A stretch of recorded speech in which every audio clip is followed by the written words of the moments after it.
Olá pessoal, tudo bem? Eu sou o Fernando Rocha, esse é o nosso Saúde e Bem-Estar. O programa está começando agora e, para variar, já te aviso, o programa está muito bom. A gente vai falar sobre as doenças do outono, inverno, esses resfriados, essas gripes, o que fazer, como evitar e principalmente como tratar, com qualidade de vida e principalmente também com informação útil sobre saúde e qualidade e de vida, claro. E a gente também fala sobre a hipnoterapia, como ela pode nos ajudar a ter uma vida melhor, como é que a gente pode tratar problemas com a hipnose. Tudo isso no programa que está começando agora.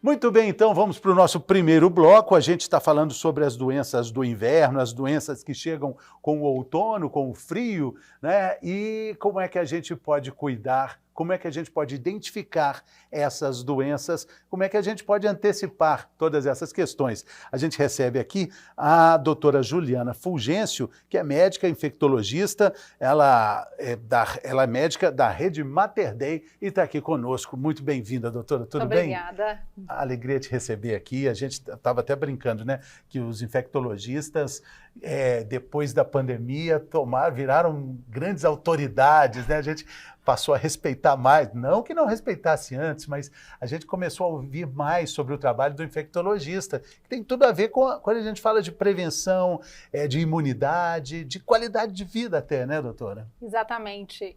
Nós tivemos vamos dizer assim, um conhecimento a mais, né? Durante essa pandemia, a população teve um conhecimento a mais sobre a nossa área de atuação e a gente acha que a gente pode contribuir um pouquinho para isso. Exatamente. E continuamos contando, né, com todos os infectologistas aí pelo Brasil afora. Mas aí chega no frio, inevitavelmente, a gente vai gripar, a gente vai resfriar, a gente vai ficar com a garganta ruim. Tem jeito da gente escapar disso? O que a gente pode fazer antes para enfrentar esse período do ano, que eu acho maravilhoso, não é bom? Um friozinho é muito bom, né? É gostoso, um friozinho na medida. Ah. Né? A gente tem algumas estratégias para tentar minimizar o risco da gente ter algumas doenças relacionadas ao inverno. É difícil a gente pensar em uma proteção total, afinal de contas a gente está exposto a vírus ao longo dos nossos dias, porque a gente tem contato com outras pessoas, a gente toca em superfícies, então muitas dessas doenças que são relacionadas ao inverno, as doenças infecciosas, elas são de fácil transmissão, tanto respiratórias quanto por contato. Então, e a gente tem algumas estratégias para diminuir a possibilidade de ter contato com esses micro-organismos, algumas medidas individuais, outras coletivas. E a gente também sabe que as doenças do inverno, elas não são só infecciosas. A gente tem também vários tipos de doenças inflamatórias ou relacionadas até ao nosso próprio sistema imunológico local que desencadeiam sintomas parecidos com doenças infecciosas, como o caso, por exemplo, de asma. A gente tem até dados do Ministério da Saúde que estimam que em torno de 20% da população brasileira é portadora de asma, que é uma quantidade muito grande, se a gente for pensar 1/5, né, das pessoas no país. E asma é uma doença que causa sintomas de tosse, falta de ar, por exemplo. Então dá para a gente pensar que tem muita gente que tem asma e não sabe?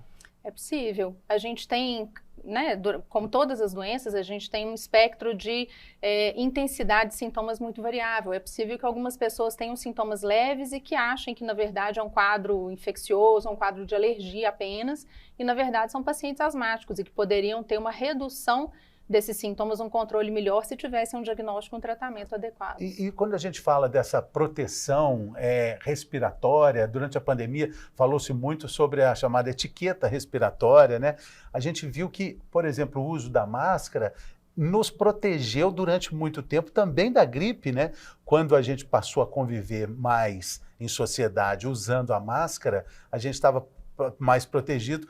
Foi interessante um dado, parece que no inverno do ano passado, quando a gente liberou da máscara, começamos a gripar com mais facilidade, teve um surto de gripe em detrimento da gente abandonar a máscara. Sem dúvida. A principal via de transmissão dos vírus, que são por disseminação respiratória, é justamente o contato com as secreções respiratórias.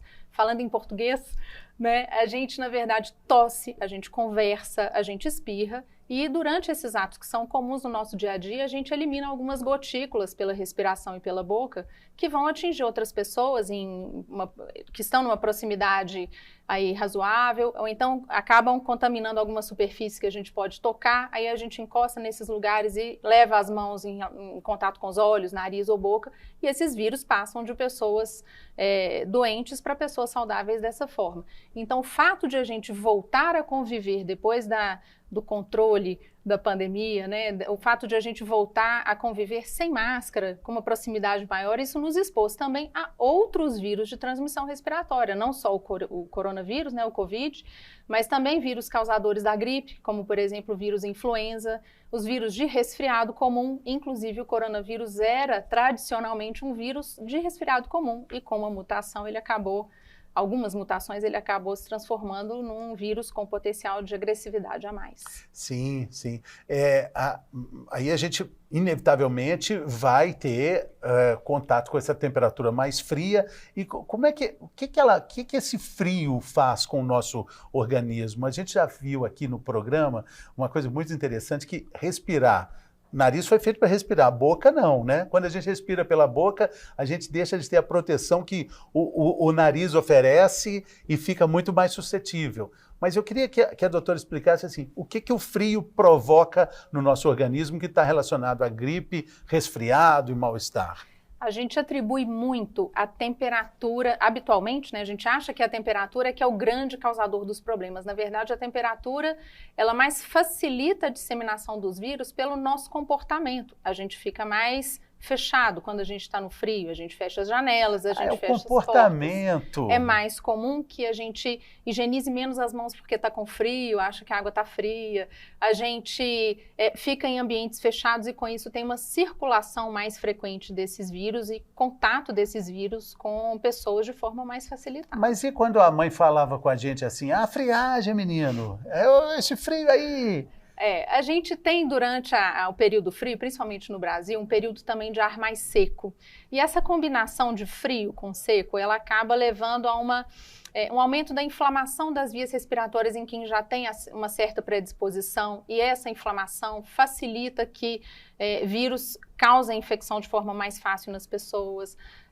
Então, assim, na verdade, vamos dizer, como se o sistema imunológico local do nariz ele ficasse um pouquinho mais comprometido em relação principalmente a essa questão de ar seco e um pouco mais frio. Então, as nossas defesas naturais elas ficam menos ativas e capazes de conter esse nosso contato com o vírus. No outono, existe aquela expressão do outono viral, né? A família das ites, né? Faringite, laringite, bronquite. Sim. Isso também tem a ver com o ar mais seco. Sem e também dúvida. A gente acabar respirando pela boca e, de novo, né? O nariz é uma máquina fantástica para filtrar esse ar, né? A gente tem no nariz não só a questão dos pelos, né, que ficam dentro do nosso nariz, que servem para grudar algumas partículas que ficam no ar. Então, os pelos protegem da gente respirar, inalar alguns micro-organismos e partículas que sejam tóxicas para o nosso sistema respiratório, mas a gente também tem muco, que é uma secreção, né, que é produzida pelo nariz, que também faz com que essas partículas fiquem grudadas no nariz. Então, dificulta também a chegada desses micro-organismos no trato respiratório mais baixo, ou seja, nas vias pulmonares, por exemplo. A gente tem células de defesa na parte respiratória do nariz, a gente tem um aquecimento do ar durante a passagem dele pelo nariz, então realmente o nosso trato respiratório ele é muito eficiente, muito bem adaptado. E quando a gente respira pela boca, o que faz? A gente vai fazer, na Joga verdade, tudo isso fora. A gente vai fazer um caminho alternativo que não é tão protegido, sem dúvida. Interessante. E lavar o nariz é algo que a gente não dá tanta atenção, né? Já que nós estamos falando de prevenção para gripes, resfriados e afins, acho que a dica de ouro do programa de hoje é essa informação, né, doutora? Sem dúvida. Acho que a gente tem várias medidas, né, de estratégia preventiva para as infecções respiratórias, como a gente comentou, de distanciamento, de evitar ambientes fechados, etiqueta da tosse, por exemplo, e de espirros. Que assim, que a gente já aprendeu, né? Coloca assim. Isso está valendo ainda, né? Está valendo. Não saiu de moda, não, de né? De forma alguma. Sim. E é claro que assim, a gente manter o nariz hidratado, né, assim, a utilização de soro no nariz ajuda não só a lavar, né, e retirar alguns micro-organismos que possam estar ali, mas também a manter o nariz hidratado e umidificado, como deve ser. Seringa também, ou aquela seringa? Pode ser usado, tem várias estratégias de lavar o nariz. Pode ser usada uma seringa sem agulha, claro. Naturalmente. Naturalmente, pode ser agulha. usada a seringa. Tem alguns outros dispositivos de hidratação, utilizar para colocar líquido no nariz. A gente tem também os frasquinhos de soro fisiológico que são vendidos aqueles em farmácias. bastonetes, né? Sim, sim. Muito, muito bacana. Então, Sim. esse é um hábito, é igual escovar os dentes, igual lavar as mãos, tão importante quanto quando a gente fala de prevenção. E muita confusão também quando a gente fala de gripe e resfriado.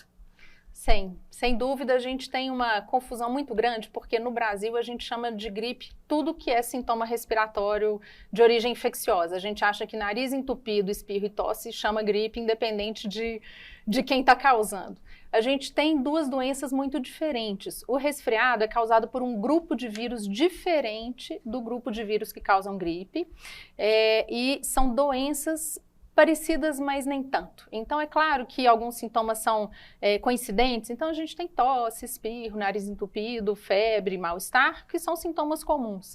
Mas no caso, dor de garganta também. Mas no caso do resfriado, é muito difícil que a gente tenha uma evolução para casos mais graves. Geralmente são vírus que têm um poder menor de causar um adoecimento mais intenso nas pessoas. Já os vírus da gripe não, que são conhecidos principalmente como os vírus influenza. A gente conhece influenza A, influenza B, tem vários subtipos também de influenza. Teve um, inclusive, que foi muito famoso, né, na pandemia de 2009, que foi o H1N1. E o vírus influenza, ele tem uma capacidade de causar uma doença mais intensa e com potencial, inclusive, de agravamento respiratório. Claro que a gente sabe que existem pessoas que são mais suscetíveis a essa evolução mais grave, como, por exemplo... Pode matar. Pode. E, infelizmente, nós perdemos muitas pessoas, muitas vidas, por conta de influenza. A gente ainda continua tendo evoluções graves. Felizmente, a vacinação para a influenza tendo sido colocada como uma vacinação anual já nesses últimos vários anos de campanha de vacinação nacional, isso reduziu bastante a nossa, não só a nossa incidência, ou seja, a nossa quantidade de casos aí ao longo do ano, mas também a gravidade. Então, a vacinação ela foi uma estratégia imprescindível para controle, não só de número de casos, mas para diminuir casos graves também. Eu acho que vale a pena a gente falar um pouco também sobre vacinação, números surpreendentes da baixa adesão atual com relação à vacinação para a Covid-19, também para controle da gripe, né? Então, um número muito abaixo do que seria o esperado. Como é que a senhora vê isso, doutora? Isso é uma pena muito grande. A gente fica muito chateado de ver um país que sempre teve vamos dizer, um ponto de exemplo para o mundo, né? Nosso sistema de saúde nacional, ele era um exemplo, nosso Programa Nacional de Imunizações, um exemplo internacional de capacidade de atingir grande parcela da população, quase toda praticamente, com disponibilização de vacinas e acesso também das pessoas à vacina. E, infelizmente, nos últimos anos, a gente passou por vários contextos diferentes, né? Uns deles relacionados a questionamentos sobre eficácia, sobre qualidade das vacinas de uma forma geral, isso mais recentemente, de forma não relacionada a questões técnicas ou científicas a esse respeito. E acabou isso levando também a vamos dizer, a um incômodo das pessoas também vacinar para as outras coisas. Então, a gente vê uma redução muito grande da adesão de vacinação para gripe, a gente tem uma redução de vacinação para outros quadros que a gente tem disponíveis no sistema de saúde. Até também. Com relação à cobertura infantil, né? Sem dúvida. É bem preocupante, né? E a gente sabe que as crianças, principalmente as menores de 2 anos, são pessoas que têm um risco maior de doenças mais graves, até porque seu sistema imune ainda não está completamente formado. Então, as crianças, elas são não só vetores, ou seja, elas podem transmitir para as outras pessoas da família, do seu convívio, até porque frequentam creches, escolas, são em contato com outras crianças, mas também tem uma chance de adoecimento de forma mais intensa, né? Então... E é sempre bom lembrar, né, que a vacina para gripe não provoca gripe, não causa gripe, mas eu sei que pode ter alguém vendo a gente e vai dizer, mas toda vez que eu vacino, eu fico gripada, eu fico gripado. Essa é uma pergunta ótima. A gente vê isso todo dia em consultório, em questionamento ao longo aí do nosso trabalho. Primeiro que a vacina da gripe, ela não é constituída por vírus vivo. Então, é cientificamente impossível que a vacina da gripe cause doença gripe em alguém. Não tem vírus que está vivo para causar doença na pessoa que recebe a vacina. O que às vezes acontece é que as vacinas, todas elas, podem causar um quadro de mal-estar, principalmente de 24 a 48 horas depois da aplicação, que envolvem um quadro de mal-estar geral, podem ter febre, que isso é comum a praticamente todas as vacinas, não só a da gripe, mas é um quadro leve e transitório. Então, ele de forma nenhuma supera o benefício da vacina.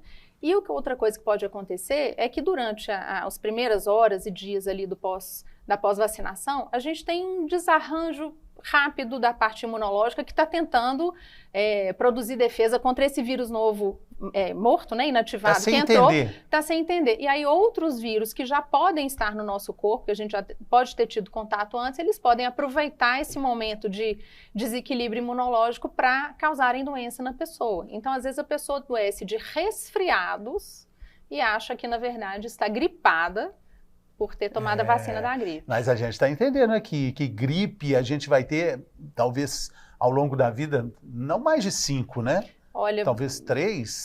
Assim, não dá para dizer número exato, mas realmente é uma doença muito menos frequente do que o resfriado. O resfriado você vai ter dezenas, talvez. São inúmeros vírus de categorias diferentes que se mutam facilmente, então nosso sistema imune perde às vezes a capacidade de reconhecê-los de forma fácil, então a gente pode ter vários resfriados ao longo da vida, mas gripe acho mais difícil. Principalmente em quem é vacinado de forma regular. Interessante. Agora, muitas pessoas têm receitas, né, variadíssimas para cuidar da gripe do resfriado, desse mal-estar aí causado pelos problemas do inverno.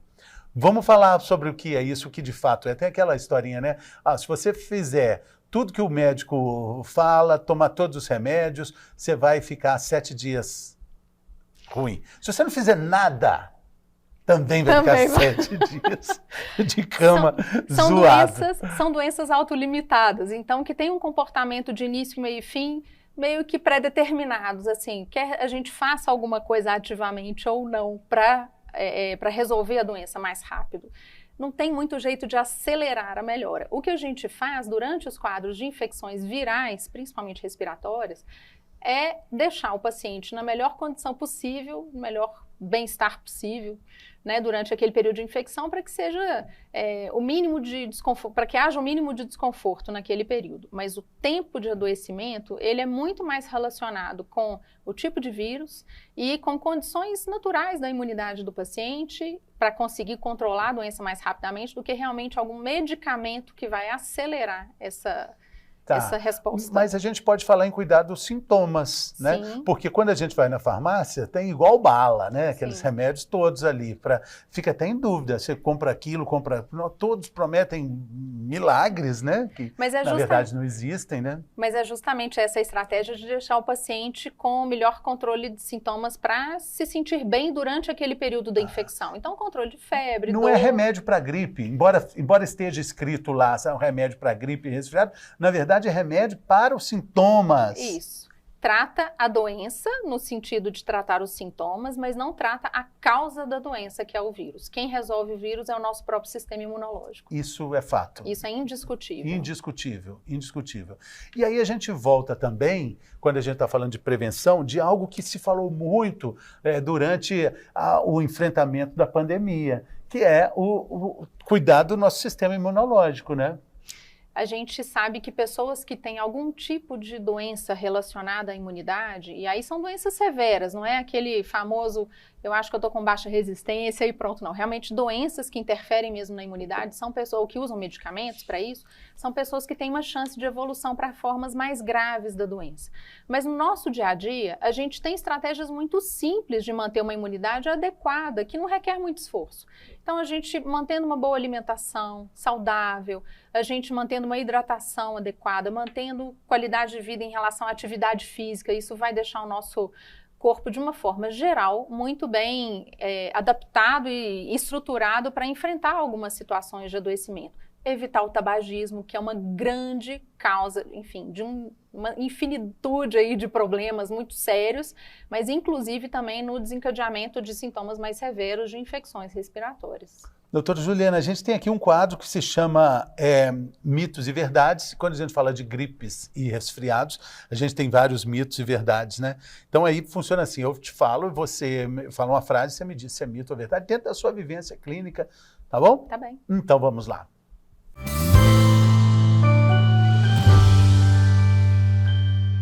Muito bem, hoje temos Mitos e Verdades com a doutora Juliana Fulgêncio, a infectologista da rede Mater Dei, e a gente está falando sobre gripes e resfriados que são tão naturais no inverno. E a gente já tem a primeira frase, que é essa aqui, ó. Doutora, resfriado não vira gripe. É mito ou é verdade? É verdade, uma vez que a gente comentou que são causadas por vírus diferentes. Uma doença é o resfriado, outra doença é a gripe. Sim, uma coisa, cada um segue um caminho. Sim. Embora pareçam tanto... Apesar de a gente chamar tudo da mesma forma, como se fosse uma doença só, e apesar de os sintomas serem parecidos, são doenças diferentes. E a gripe, como comentamos, pode ter uma evolução mais grave em algumas pessoas. A outra, a gente falou durante a nossa conversa, é essa aqui, ó. A frase é: vacina da gripe causa gripe. Mito ou verdade? Super mito, impossível. A gente comentou que um vírus inativado é cientificamente impossível que uma vacina de gripe cause doença por gripe em alguém. Isso é impossível. E a outra é essa: a asma é mais comum em meninos do que em meninas. Mito ou verdade? Na verdade, a gente não tem uma preferência, uma diferença tão importante de asma na população. Qualquer pessoa pode ser acometida por asma. A gente viu aqui o número, cerca de 20 milhões de brasileiros têm asma no Brasil, né? E a gente entende também que muitas pessoas têm sintomas menos intensos, né? E muitas vezes podem passar desapercebido como um quadro de alergia, né, um quadro de resfriado comum. Os médicos gostam de dizer sintomas parabenizados, sintomas, enfim, é um termo médico, eu adoro esses termos, mas tem alguma coisa mais parabenizada, parece com parabéns para você, alguma coisa assim, mas não sei exatamente o que é, doutora. Vamos lá, asma, agora a outra é essa também ligada à asma. A bombinha da asma faz mal para o coração, mito ou verdade? Qualquer medicamento, ele tem efeitos colaterais possíveis com a sua utilização. Quando utilizado da forma correta e para a pessoa correta, o medicamento para asma salva vidas. Ele vai tirar a pessoa de crise, de falta de ar e vai permitir que a pessoa consiga respirar de forma adequada. Mas um dos seus efeitos colaterais é causar um aumento dos batimentos cardíacos. Então, para algumas pessoas que têm algumas doenças cardíacas já conhecidas, pode haver uma descompensação da doença cardíaca. Então, nenhum medicamento deve ser utilizado sem orientação médica por isso. O profissional vai avaliar de caso a caso qual é realmente o medicamento adequado. É a história do veneno e remédio, né? Sempre vai ter ali uma contrapartida, né, Sim. doutora? Algumas pessoas podem ter apenas o princípio de pneumonia. Só um princípio de pneumonia. Mito ou verdade? Mito. A doença existe ou não. Sim. Então, o que a gente pode ter, na verdade, é uma doença de forma leve, moderada ou grave. Mas a doença existe. E mesmo a doença de forma leve, ela pode, muitas vezes, uma pneumonia leve, ela pode, em algumas pessoas, progredir para a forma grave. Esse é o motivo, inclusive, da gente orientar um repouso, orientar um acompanhamento médico durante a doença de forma mais frequente, justamente para a gente tentar detectar, às vezes, algum sintoma que pode nos dar um alerta de uma evolução um pouco mais fora do previsto ou de forma mais severa. A gripe pode virar pneumonia. É mito ou verdade? Verdade. A gente tem na gripe uma possibilidade não só de o próprio vírus da gripe gerar uma pneumonia, ou seja, uma pneumonia viral, mas também a infecção por gripe ela pode facilitar o surgimento de infecções bacterianas, inclusive a pneumonia bacteriana. E as duas formas são severas e precisam de um acompanhamento médico bem rigoroso. Asma e obesidade podem estar diretamente relacionadas, essas duas questões. É mito ou é verdade? Não é necessariamente correlacionado o fato de ser asmático com obesidade. Isso são doenças independentes. Se atrapalham, né? Se atrapalham, com certeza se interferem. Essa boa, olha aqui. Tomar friagem causa gripe. Mito ou verdade? O que causa gripe é ter a infecção pelo vírus da gripe. O que a gente sabe é que se a pessoa toma friagem sem ter contato com o vírus, não tem jeito de ter alguma doença infecciosa sem ter contato com o seu agente. Então, o que acontece em relação ao frio, que a gente já comentou, existe um ressecamento, às vezes, das mucosas respiratórias, do nariz, a gente tem uma diminuição, às vezes, do nosso sistema imunológico local de forma muito simplificada, assim, e aí, com isso, a gente pode facilitar o desencadeamento de algumas... É muito comum nessa época do ano, doenças. festa junina, fica ali, tomei muito sereno, aí amanhece com um resfriado. Às vezes amanhece com sintomas de inflamação, ou seja, uma rinite, uma inflamação do nariz, mas que ela é relacionada só ao contato com o frio e não necessariamente uma infecção pelo vírus do resfriado. Muitas vezes é um sintoma de curta duração, como se fosse desencadeado uma irritação local, vamos dizer assim, causada pelo frio, mas não uma infecção de verdade. Isso vale também para o pé descalço, cabelo molhado? O pé descalço e o cabelo molhado são só orientações dos nossos avós. São mitos esses. Mito também. Sim. Bom, então tá certo. Doutora Juliana Fulgêncio, muito obrigado pela sua participação aqui. Sucesso e boa travessia, né, para todos nós desse inverno belo-horizontino, né? Sem dúvida, eu agradeço o convite e queria lembrar a todos que a gente ainda tem muito a aprender, né, com essas doenças de transmissão respiratórias. A gente teve um momento de muita surpresa, né, nesses últimos anos e a gente ainda precisa de cuidados. Então, a gente ainda precisa de manter a vacinação de forma recorrente e adequada, não só para a Covid, mas também para a influenza, manter a etiqueta da tosse. Pessoas que têm sintomas respiratórios devem ficar em uso de máscara ou evitar ter contato com outras pessoas até a gente entender exatamente se o que elas têm é uma doença infecciosa transmissível ou não. Então, a gente ainda tem algumas estratégias preventivas para lembrar. Vacina salva vidas, vacina é importante. A gente está em déficit com esse compromisso social que nós temos com relação à vacina. Isso é preciso ser dito e é preciso ter atenção com relação a isso, né, doutora? A gente não se protege sozinho usando vacina, né? A gente protege todo mundo que está em volta, uma vez que a gente tem uma chance menor de adoecer, e se a gente adoecer, tem uma chance menor de ter sintomas que possam facilitar a disseminação desses vírus. Então, com isso, a gente protege os outros se vacinando. Muito bem. Muito obrigado, doutora. Sucesso aí e volte sempre. Depois a gente fala sobre quando chegar o verão, a gente volta a conversar para falar dos problemas do verão. Vai ser um prazer, muito obrigada. Valeu, doutora. E a gente faz um rápido intervalo e volta daqui a pouquinho.